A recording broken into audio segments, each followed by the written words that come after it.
निशुम्भ शुम्भ गर्जनी प्रचण्ड मुण्ड खण्डिनी वने रणे प्रकाशिनी भजामि विन्ध्यवासिनी।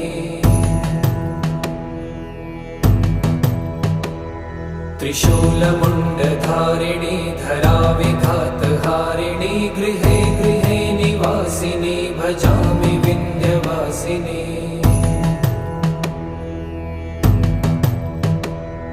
दरिद्र दुःखहारिणी सदा विभूतिकारिणी वियोगशोकहारिणी भजामि विन्ध्यवासिनी।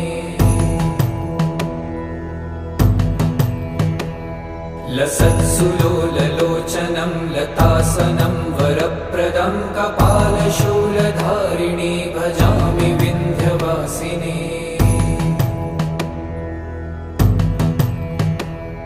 कराब्जदा